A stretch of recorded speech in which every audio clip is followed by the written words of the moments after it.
So here we are at a client's house, and the project where our architectural hardware actually plays a really great role is something relatively unrelated to what we do. The client needed to install new LED lighting, and there was something that was discovered when the electrical contractor arrived to the job, and let me show that to you.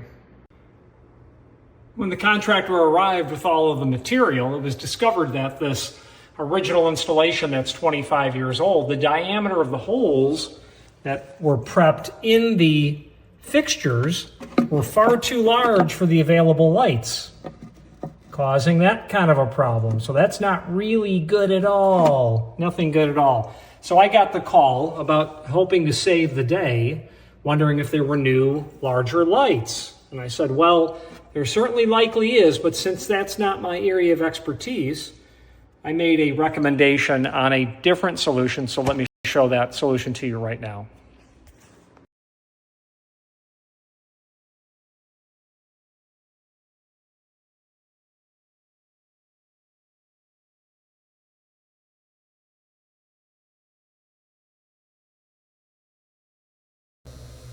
So the project was a good success. It has been at least a month since I installed them, and I wanted to, I didn't get a chance to really finish this video, number one, but two, the bonus of it is to make sure that it all works and there was no problem with the adhesive that was used to glue the LED lights because of the heat down to the donuts. And this video is to give you a post-mortem, I suppose, of the project. So what I definitely will do differently in the future, first of all, the adhesive I use is E6000. We've been using this adhesive for basically 30 years. It works on everything. It's just a good generic type of adhesive. I've not used it on anything structural. Quite frankly, I don't know how it would behave in that type of environment, but for generic applications where you need a high-strength adhesive, this stuff works. And it's available at the local hardware stores and things of that nature. So I like it. I use it. I don't see any reason not to continue using it. So what would I do differently on the next job? What I would do differently on the next job would be, this was less than perfect. Pardon me. I think the job was fine. What would make it better next time is the following. Two things.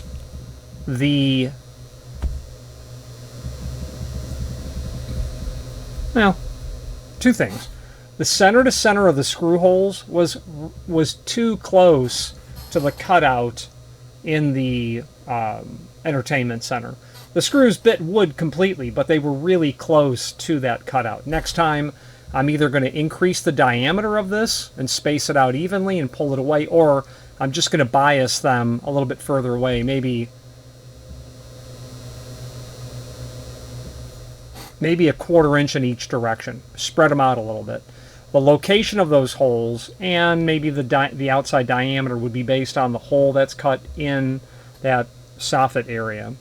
Second, I had to use glue to hold those LEDs because my mistake was, what I should have done is just created the ID to match the requirement for the LED to snap into the required hole size.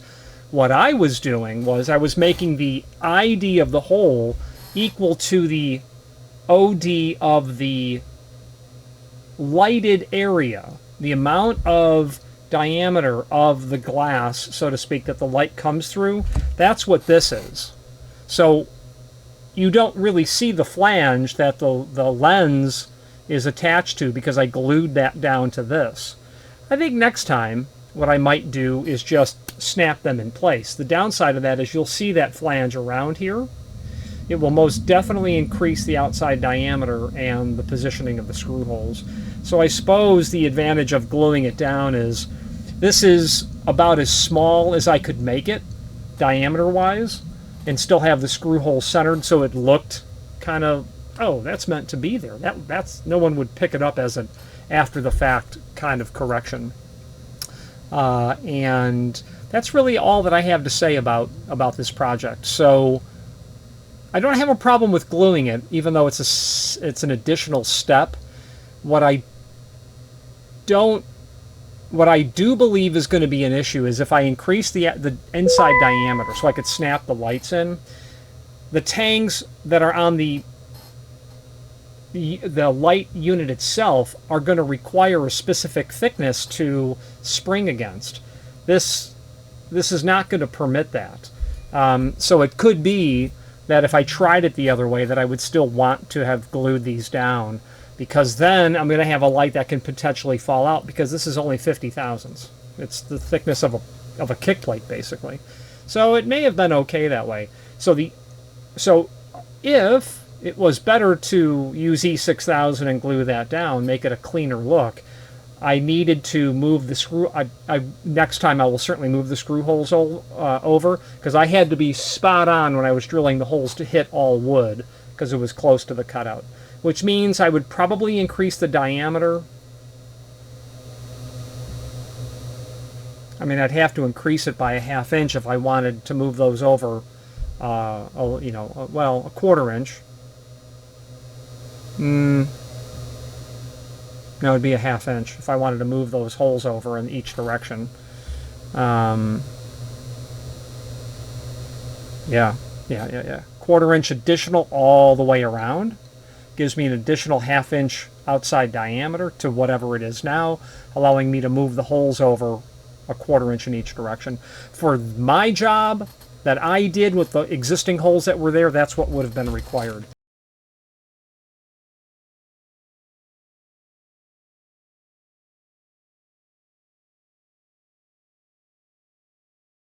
Rockwood had no problem whatsoever making these donuts. They are awesome as a fabricator. They've got the tools and they've got the ability to produce items in a on-time type of basis. But what they have even more so is they've got gumption. They've got moxie. They've got a can-do attitude. They rarely say no, and when they say no, it's because it's not possible, pretty much. So I appreciate them for that absolute can-do attitude. Okay, that's this project. If you by any chance have this similar scenario, and this similar scenario is I've got 25-year-old LEDs and I can't get no parts for them, and your installer shows up, so the client has an electrician come over. Here's what happened on this job. Client has an electrician come over to install a charging port in the garage for the EV vehicle that's out in the garage. And while the electrician is there, the owner says, hey, my LEDs flicker. I can't get it to stop. I know a little bit about electricity, and I think what I need is a new driver, but this system's been discontinued forever. The electrician says, well, that's no problem. I'll just get all new equipment. And the owner says, that's awesome. Do that. Please do that. A month later, the electrician shows up, puts the charger, installs the charger in the garage, 220 volts. Everyone's happy. The car charges now in 90 minutes or whatever, rather than 110 volt line voltage.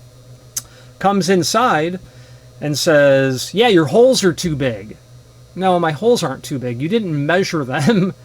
The owner says, no, my holes aren't too big. You didn't measure what you were dealing with before you ordered all these parts. Let's just call it what it is. And then the owner says, I've got a good hardware guy. I've got an idea. So the owner calls me up and says, here's the situation. And I say, snap a finger, done. What color is the cabinet? White? No problem. I can make you some donuts. You can glue that LED to it and then a couple of screw holes and voila, you're done. He's like, that's a great idea. So I order the plates. Electrician does all their work that day, that original day, and is instructed to just leave all the lights hanging, because I was going to come in and button everything up, and that's what happened. So that's the full story of how this all came to pass. So if you are ever in this odd situation, and it does happen, feel free to reach out to us. Thank you very much.